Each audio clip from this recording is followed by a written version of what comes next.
Good day to you from Chem Help ASAP. This video will be a bit somber as we cover some of the worst stories in the history of pharmaceuticals. On a positive note, we'll also present how these events have improved drug safety. After watching this video, students will be able to list examples of drugs and a clinical compound that were found to have safety risks, and describe some legislation that has arisen to hopefully avoid these types of safety risks. Sulfanilamide is a small molecule shown in the upper right. It was first prepared in 1908, and its antibacterial properties were discovered some years later in 1935. The compound was rapidly developed into an oral antibacterial drug. Drugs administered in pill form are often a challenge for pediatric patients, who also sometimes have bacterial infections. A pharmacist with S.E. Massengill in Tennessee, a state in the United States, formulated sulfanilamide with a sweet-tasting solvent, diethylene glycol. The name of this formulation was Elixir Sulfanilamide.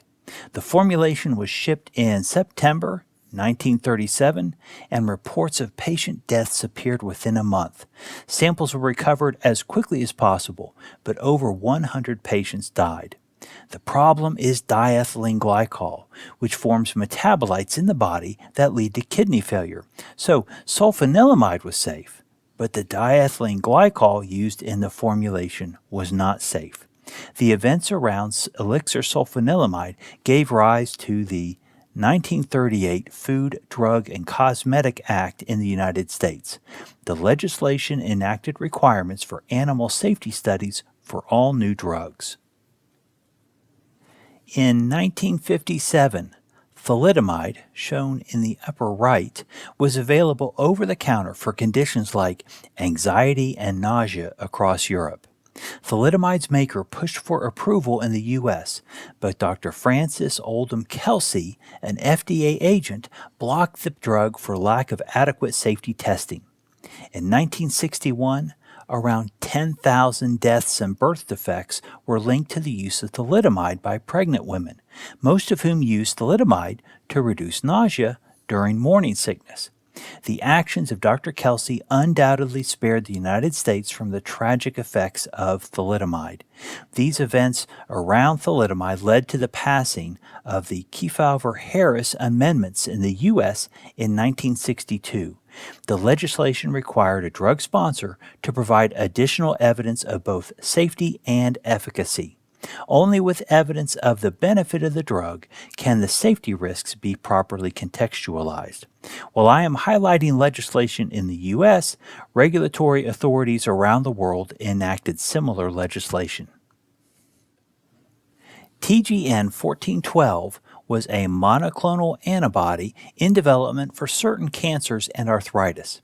So unlike the other two drugs in this video, TGN 1412 is a biological drug.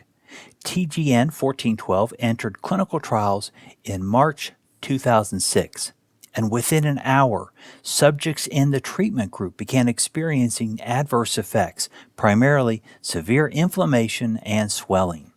The clinical trial was global news, and suspicions of miscalculated doses, manufacturing defects, and toxic impurities were rampant. In the end, the toxicity of TGN 1412 was likely missed because the animal safety data was not representative of the risks in humans. So the activity of TGN 1412 was far lower in animal species than humans. So the starting dose for the trial was far too high. Note that the first monoclonal antibody for a cancer indication was not approved until 1997. So this drug modality, monoclonal antibodies, was less well understood than small molecules, and the understanding of determining preclinical safety for monoclonal antibodies is still growing. While failure of the TGN 1412 clinical trials has not resulted in new legislation around drug safety, the events have greatly affected the design of preclinical safety studies of biologics.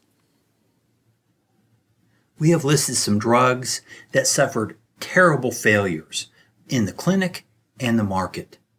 We have also described examples of regulatory legislation that has helped improve drug safety. I hope you found this video to be informative and helpful for thinking about drug safety. Please consider leaving a like, subscribing to the channel, or making a comment. Take care.